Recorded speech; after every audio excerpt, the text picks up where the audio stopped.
Buenas tardes, yo soy el doctor Marcelo Rodríguez, junto con Leandro Sebane somos los directores del curso superior, que hoy nos toca hablar un poco de neumotórax espontáneo.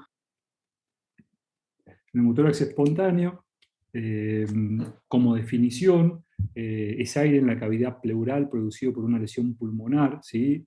Recuerden que la pleura tiene dos capas, visceral y parietal. Cuando una de ellas se pierde la negatividad entre las dos pleuras, entonces el pulmón termina colapsando porque no tiene esa presión negativa que lo mantiene eh, trabajando, ¿sí? Es un evento espontáneo, por definición, sin que medie ningún evento traumático, ¿sí? Uno sabe que el neumotórax espontáneo es mucho más frecuente en los hombres, 7,4 a 37 por 100.000 hombres pueden sufrir un neumotórax espontáneo, y las mujeres nada más que 1,2 por cada 100.000, o sea, es por lo menos 7 veces más frecuente en los hombres que en las mujeres, ¿sí? Todos hemos visto y todos sabemos lo que es un neumotórax espontáneo o un neumotórax. Esta es una placa típica de neumotórax donde vemos las dos pleuras marcadas con las líneas, con las flechas, ¿sí? Donde se ve esta característica línea que es la pleura que está colapsada, y donde por fuera de ello no vemos trama broncopulmonar, ¿sí? Eh, la reincidencia del neumotórax espontáneo es muy alta, es del 25 al 50% en el primer año, o sea que casi uno cada cuatro a uno cada dos va a volver a tener un neumotórax espontáneo en el primer año, luego de resuelto el primer evento, ¿sí? Los factores de riesgo para reincidir son el sexo femenino, acá sí reinciden un poco más las mujeres, el bajo peso, la estatura alta, los hombres altos, ¿sí? Y la falla en la cesación tabáquica que nos genera este riesgo a que volvamos a tener, ¿sí? Es típico que el neumotórax sea en personas, en gente flaca, ¿no? Yo no recuerdo haber visto una persona con sobrepeso o con obesidad que tenga un neumotórax espontáneo. Los factores de riesgo para el neumotórax espontáneo son el síndrome Marfan, que si se acuerdan de la descripción, eran sobre todo los hombres longilíneos, flacos, altos y con laxitud en las articulaciones, la endometriosis torácica, porque esto genera ruptura de la pleura, la homocisteinosis, historia familiar de neumotórax espontáneo, y el tabaquismo. Hay 7 veces más riesgo entre los que fuman, entre 12 cigarrillos, por lo menos 12 cigarrillos por día, y 100 veces más de riesgo en aquellos que fuman más de 20 cigarrillos por día. O sea que aquel que fuma un atado por día tiene 100 veces más de posibilidades de tener un neumotórax espontáneo que alguien que no fuma, ¿sí? Así que aquellos fumadores que están en el curso, otra buena excusa para dejar de fumar, ¿sí? Ya sabemos que la presentación clínica realmente aparece o usualmente aparece en reposo, jóvenes entre 20 y 40 años, y los dos síntomas cardinales son el dolor torácico súbito, es bien característico, y la disnea o la disnea, ¿sí? A veces no aparecen en forma conjunta. Es muy frecuente que nos consulte algún chico joven en la guardia por un dolor torácico que no sabemos qué le pasa. A veces son tan pequeños que no tienen clínica de neumotórax, y cuando mandamos a hacer una placa para tratar de entender qué le está pasando, vemos los signos radiológicos, ¿sí? El examen físico es bastante característico. Hay disminución de la excursión torácica, sobre todo cuando el neumotórax espontáneo es bastante grande. Hay disminución del murmullo vesicular del lado de donde está el neumotórax, aumento de la resonancia torácica si uno percute, y eventualmente podemos tener enfisema subcutáneo cuando pasa aire directamente al tejido celular subcutáneo de la caja torácica o del cuello en algunas ocasiones. Así que cuando uno palpa y crepita, casi le pone el sello de que tiene un neumotórax espontáneo por debajo, ¿sí? Por lo general pedimos placas, el par radiológico del tórax en inspiración y expiración, frente y perfil, ¿sí? Acuérdense que siempre hay que pedir frente y perfil, no escatimemos en pedir un perfil, es muy frecuente que pidamos solo el tórax, y muchas lesiones o mucho compromiso pulmonar se ve en el perfil. las neumonías retrocardíacas, los neumotórax que son anteriores a la silueta cardíaca, esos no los vemos en el anterior y se nos pueden pasar, ¿sí? Y lo que vemos característicamente es la imagen de la línea pleural y la falta de la vasculatura parenquimatosa pulmonar, ¿sí? Este es un neumotórax, una placa de neumotórax bien característica, es un neumotórax grande, donde vemos el muñón pulmonar nada más. Fíjense que el pulmón está hiperclaro, del lado izquierdo de la pantalla sería donde está la flecha, pulmón hiperclaro, no hay ningún vestigio de trama vascular dentro de ese hemitórax, y la hiperclaridad del muñón pulmonar, donde está todo colapsado en el hilio pulmonar, eh, el parénquima, ¿sí? Otra placa, que lo que nos llama la atención acá es el enfisema subcutáneo. Si ustedes se fijan, el cuello y la parte superior del tórax tiene aire dentro del tejido celular subcutáneo. Esto es bien característico, esto si uno lo palpa, crepita, tiene una particularidad bien característica, que el que palpó un enfisema subcutáneo no se le olvida más ese crépito, ¿no? Esto es un hemotórax anterior, fíjense, por delante de la silueta cardíaca, una línea bien hiperclara, ¿no? Sin trama, y por debajo y por detrás de la silueta cardíaca también vemos falta de trama. Esto es una tomografía de una chica joven que tuvimos en la guardia, que no sabíamos muy bien qué le pasaba, y si se fijan ustedes, en los cortes superiores no vemos el neumotórax intratorácico, y sí vemos neumomediastino, aire alrededor de la tráquea, y enfisema subcutáneo, todo por delante de las costillas, sobre todo del lado izquierdo de la pantalla, ¿no? Sería el lado derecho de la tomografía. Un poco más de esta misma tomografía, ¿sí? Fíjense cómo llega incluso a la parte superior del cuello, cómo va, el aire va migrando y va haciendo esto, ¿sí? Otro, esto es un hidroneumotórax, ¿sí? Esto ya es, si se fijan, es un paciente, no es el perfil que uno describe en el espontáneo. Fíjense que tiene las suturas externales, donde habla de que ya tuvo una lesión importante, probablemente una cirugía cardiovascular, donde tenemos el neumotórax en el lado izquierdo del pulmón, donde hay un pulmón por debajo bastante dañado, ¿sí? ¿Cómo definimos el neumotórax? ¿Sí? ¿Han definido, o la definición, o cómo lo terminamos definiendo últimamente, es de acuerdo a la Sociedad Americana del Tórax o a la Sociedad Británica de Tórax? ¿Sí? La Sociedad Americana lo que nos dice es que hay que tomar la distancia en la cúpula del pulmón, entre la cúpula y la línea pleural que se evidencia, ¿sí? Si esto tiene más de 3 centímetros, estamos ante un neumotórax grande, y si tiene menos de 3 centímetros, estamos ante un neumotórax pequeño. La sociedad británica, la British Guideline, nos dice que hay que tomar la distancia entre el hilio, o a la altura del hilio, entre la pared y la pleura, ¿sí?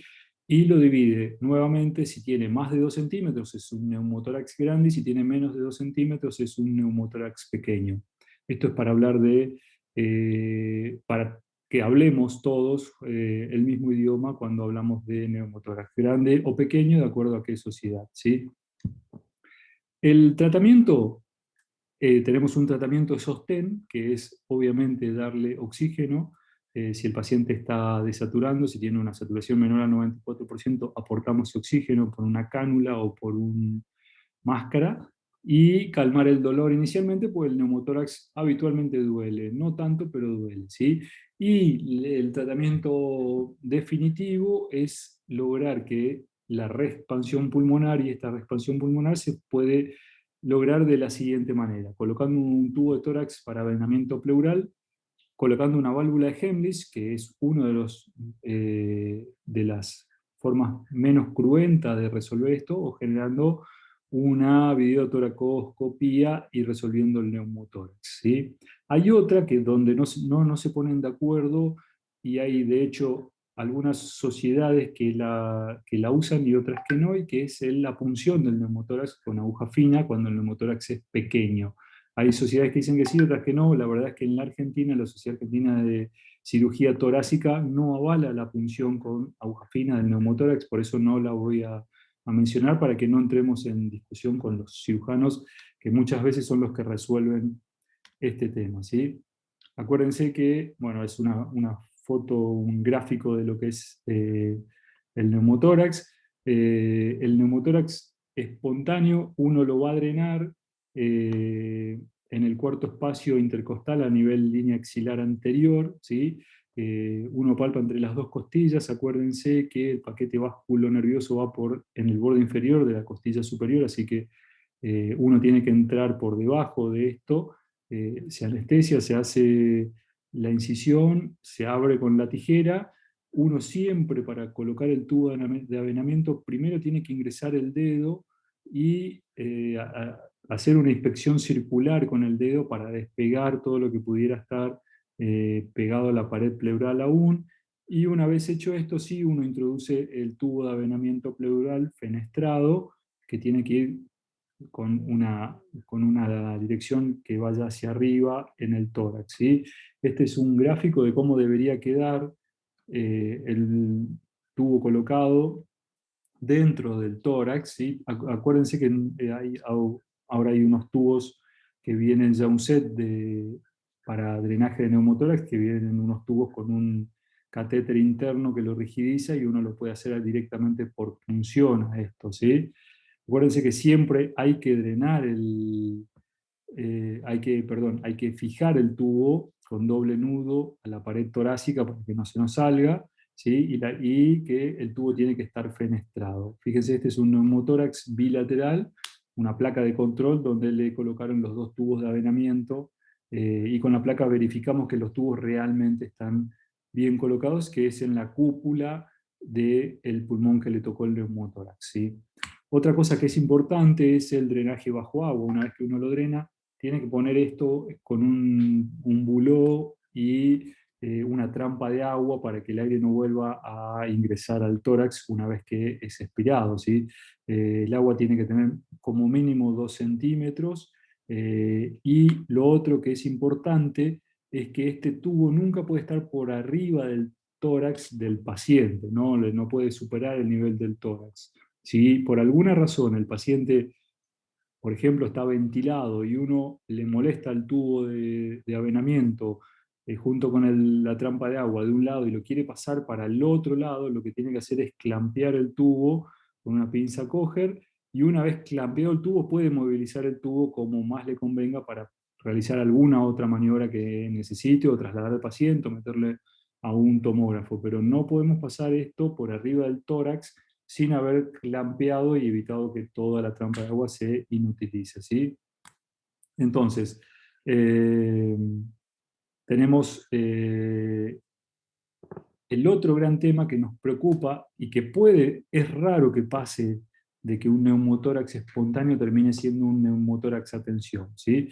Pero recuerden que el neumotórax a tensión es un tipo de neumotórax igual a cualquiera, lo único es que la pleura genera como una válvula unidireccional donde lo único que hace es ingresar aire al pulmón o aire a la cavidad pleural que está colapsada y no vuelve a salir, ¿sí? Entonces esto nos genera un atrapamiento aéreo dentro del tórax, que lo más peligroso que pasa es que va corriendo todo el mediastino, el corazón al lado contralateral, y finalmente colapsa la vena cava inferior, ¿sí? Entonces, no hay retorno venoso y nosotros nos ponemos ante un shock cardiogénico. Se comporta como lo que fuera como un shock hipovolémico por la falta de retorno venoso a la cavidad cardíaca, ¿sí? Entonces,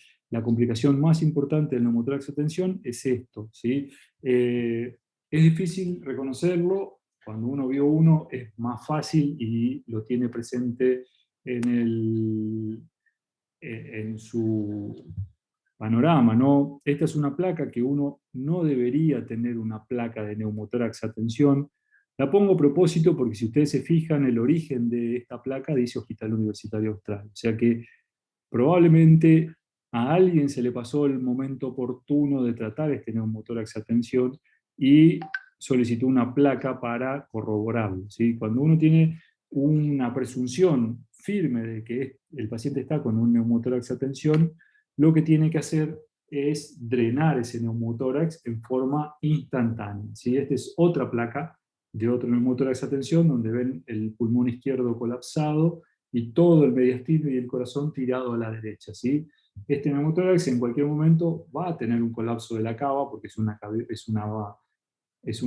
vena, una gran vena de baja presión, entonces colapsa fácilmente, no es como una aorta que tiene una presión muy importante, ¿sí? Y entonces estos casos tenemos que descomprimir, acuérdense que lo hacemos con un Avocat 14, buscamos el segundo espacio intercostal en la línea media clavicular, y lo que dice la última guía del ATLS es que tenemos que, si queremos tener aún mayor éxito, podemos hacerlo en el cuarto espacio intercostal a nivel de la línea medio axilar. Es donde mejor resulta. Esta punción tiene una tasa de éxito arriba del 95%, ¿sí? Una vez que hemos drenado y el neumotórax se drena con este catéter que espontáneamente empieza a salir aire a gran presión. Una vez que está este neumotórax está drenado, volvemos a hacer la misma técnica para avenamiento pleural, para dejar este neumotórax drenado y expandiendo el pulmón como cualquier otro, ¿sí?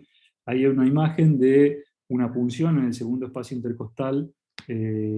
Antes todo el mundo sabía que había que poner una aguja en el segundo espacio intercostal. Las nuevas guías dicen que también, o si queremos tener una tasa de éxito mayor, lo podemos hacer en el cuarto espacio intercostal a nivel de línea axilar anterior.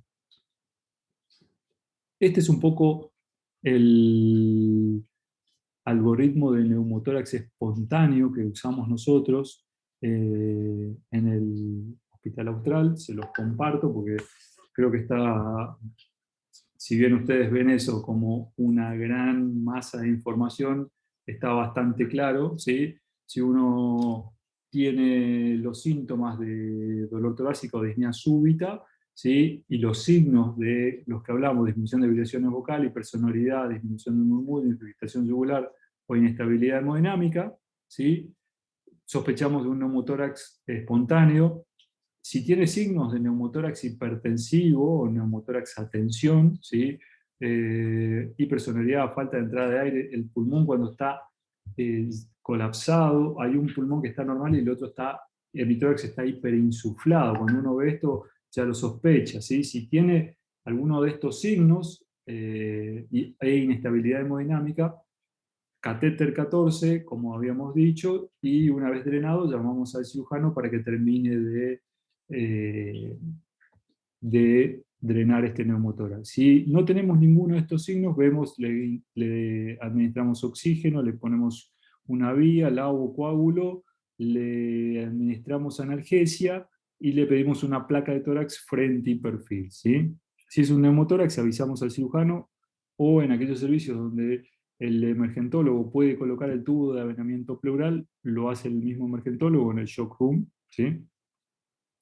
Si este es un primer episodio de neumotórax y el neumotórax es laminar, uno lo puede observar en guardia y eventualmente si tiene ciertos criterios, por ejemplo, que tenga un acceso rápido al hospital de menos de 5 minutos, que haya conexión telefónica con este paciente, que tenga un grado de contención familiar o un grado de lucidez donde haya alguien siempre con él y lo pueda traer inmediatamente si algo no sucede como corresponde en su evolución en el domicilio. Entonces a ese lo podemos observar durante 4 horas. Si no empeora, repetimos la placa. Si la placa está estable, lo podemos mandar con pautas de alarma a su casa y lo controlamos a que respanda. ¿Sí? Estos son los famosos que se van con la tarea de inflar globos para que el pulmón respanda, ¿sí? Si el neumotórax no es laminar, podemos usar la famosa válvula de Hemlich, que es acorta muchísimo la internación de este paciente, ¿no? ¿Por qué? Porque le colocamos la válvula de Hemlich,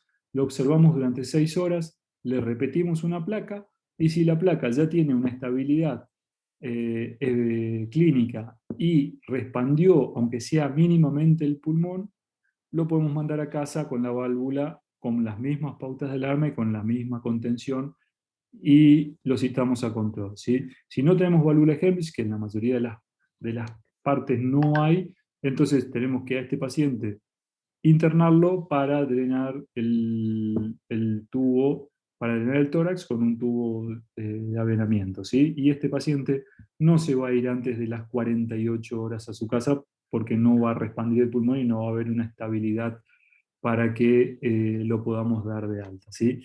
Eh, Ahora, si el neumotórax ya no es un primer evento, sino que es un neumotórax recidivado, entramos en otro algoritmo donde seguramente pedimos una tomografía para ver si este paciente no tiene bullas o quistes pleurales o alguna malformación que hace que recidive el neumotórax, ¿sí? De acuerdo a eso, cirugía va a ver cuál es el cirujano va a ver cuál es el mejor método para controlar este cuadro, ¿sí? Indicaciones de válvula de Hemlich, las pongo ahí, que comprenda las pautas de alarma, que la distancia al hospital sea menor a 15 minutos, que sea un paciente con un neumotórax primario y que no tenga comorbilidad, que no sea un paciente POC, bulloso, etc. ¿Sí? Eh, Indicaciones de cirugía, en el primer episodio es que la aerorragia sea persistente, o sea que después de 2 a 5 días el tubo siga oscilando y eh, que no haya reexpansión pulmonar, que haya un hemoneumotórax, es una indicación directa de cirugía. Acuérdense que la sangre en la cavidad pleural produce pegoteamientos, entonces vamos a tener sinequias y no nos va a permitir de que este pulmón vuelva a tener un tórax normal, ¿sí? El neumotórax bilateral es indicación de cirugía, que sea un neumotórax ocupacional, o por distancia geográfica. Neumotórax en pilotos o en buceadores siempre se resuelven quirúrgicamente, que tenga antecedentes de un neumotórax contralateral, ¿sí? O que sea una recidiva homolateral. Esto todo hace que el cirujano en el primer episodio lo meta al quirófano y explore ese pulmón para ver cómo mejor puede resolver. Esto es básicamente lo que quería contarles sobre neumotórax espontáneo y una pequeña introducción de lo que es neumotórax hipertensivo, que realmente es una urgencia y no podemos desconocerla y cómo tratarla, ¿sí? Bueno, espero que les sirva esta clase. Aparte, les subo las guías, van a estar en PDF las guías británicas y de la Sociedad Americana de Tórax sobre neumotórax, por si alguien quiere consultar algo más. Les agradezco la atención, espero que les sirva de todo corazón y nos veremos en una próxima clase seguramente.